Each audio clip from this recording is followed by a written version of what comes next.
So in this video, we're going to be covering the order block.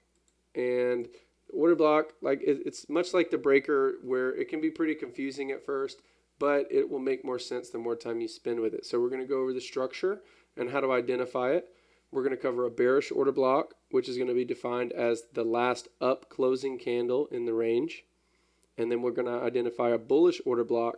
That's going to be defined as the last down closing candle in the range. So it's going to be opposite of what you would just traditionally think. A bearish order block is going to be a bullish candle. So for a bearish order block, we're going to look at the structure. This is just a bullish candle. So what does that mean? We have an open, we have a low, we have a high, and a close. The three levels that we're going to really focus on are going to be the low, the open, and the mean threshold. The mean threshold is going to be 50% of our open to our close. And the low is going to be what we call a trigger. So here's our bearish order block. A typical bearish order block movement, what we have to see is we have to see that low traded through first. So we have to see them trigger the order block and then make a move. So for example, if we identified this candle as a bearish order block, we would want to see price trade down below that low before we wanted to see it trade up.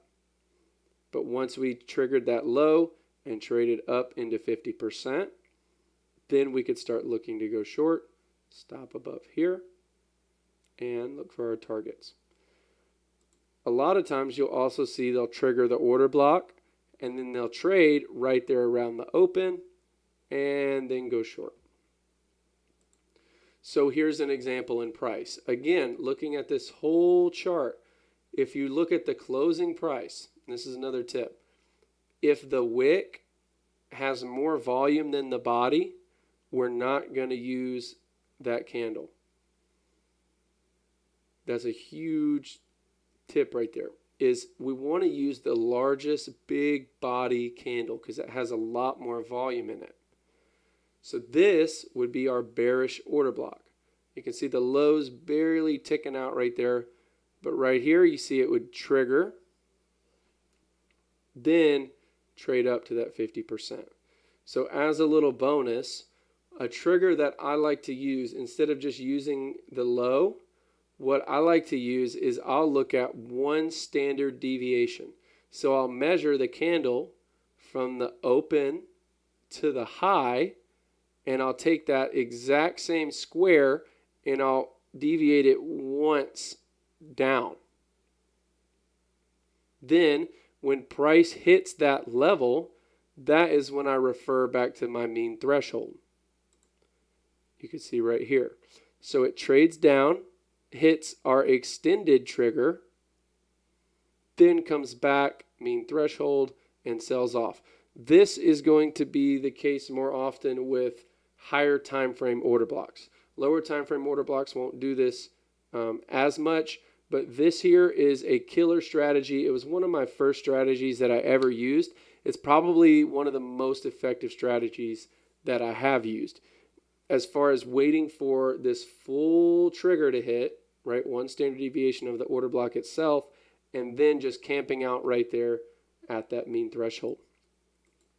So on the opposite side, we have our bullish order block. So a bullish order block is going to be defined as the last down closing candle in that range. So again, we're going to be looking at these three levels. The high, which is going to be the trigger, the open, and the mean threshold. Again, the mean threshold is just 50% of the open to the close. So a typical bullish order block, again, we would want to see it triggered. And now you know that as a bonus, if we get that full standard deviation, then come back, we know that that is pretty good probability in that trade. We could also see where they trigger it and maybe spend some time there and then buy just off of that opening price. So looking at an example in price, Again, it is the last down, is the furthest down closing candle in that range. So you could see the closing price right here is lower than any other bearish candle in this range. So this is the level that we would identify. Right here, we hit our trigger, being the high of that candle, and then we put our eyes right there at that 50%. So it triggers it, comes back to 50%, spends a little bit of time there, and then eventually runs off of it. That's going to be bullish and bearish order blocks. Let me know if you guys have any questions. Just message me in the Discord. Everyone at this point should be in the Discord and should have access to the free Discord. If not, you should at least be in the free Telegram group. If you have any questions on any of these, just shoot me a message.